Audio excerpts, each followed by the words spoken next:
did you just go straight to the Chat GPT website? Have you played around with other AI type of technologies previously before you got intrigued about this? Or was this something that's, oh, this looks really cool, I'm going to go straight to this and check it out? How has that worked?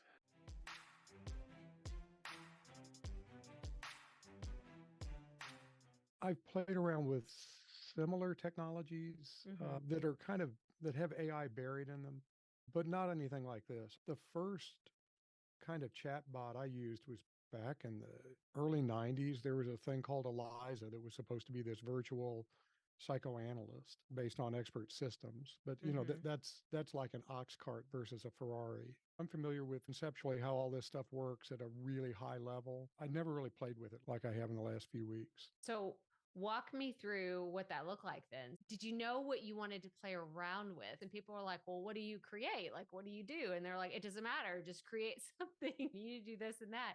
So is it kind of like that? Did you know that you were just going to go in and start playing around, or did you have some sort of intention behind it? No, absolutely. Playing around with technology is one of the best ways to use it.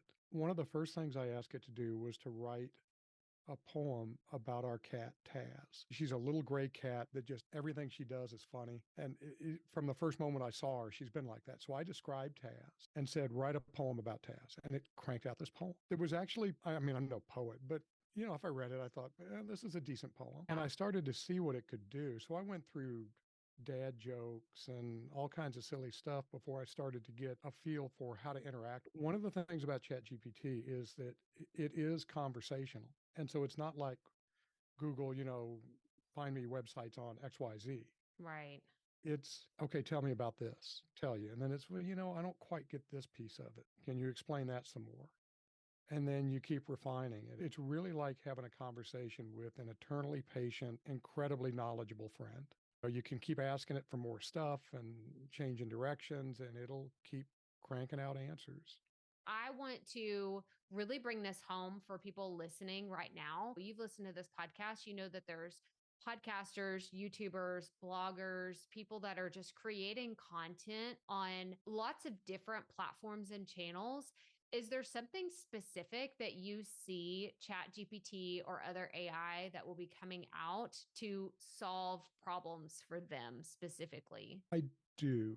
Let me give you an example that I did just a little while ago. Now, what I could have done is, thought about it and written some stuff up and read some articles and done this and done that because I was familiar with both concepts already. I said, hey, ChatGPT, put these two things together and write a script for a podcast and describe the podcast. And it spit out what was a credible script. Now, not one that I would have used. Right. Because it's not my voice. And it didn't get exactly what I wanted to get at. But then I could say, okay, that's great. Expand on this point, or now bring in this idea. And within a matter of 15 minutes, I had 2,000 words. Now I can take that and use it to do a script or an outline for a podcast episode that's in my voice. And that would have taken me 3 or 4 hours. Yeah. To do otherwise. That's exactly what I was going to say is the planning process. I talk about this so much in all of my content.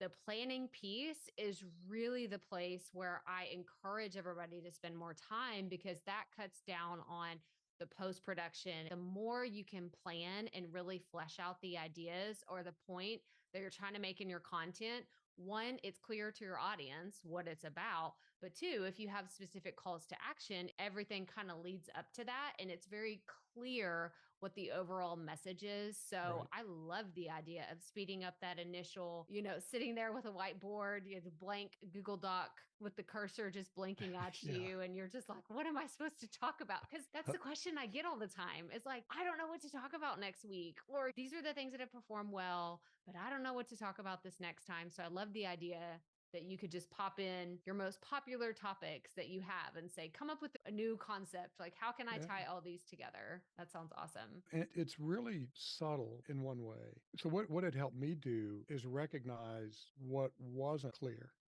Because, we write on these things that we've been thinking about a long time, and you crank through them, and there's something that's entirely clear to you that you never mentioned. And people are listening going, how do we get from A to X? Yeah. Where's all this stuff in between? Well, when it's spitting back the script at you, you can kind of say, oh, wait a second.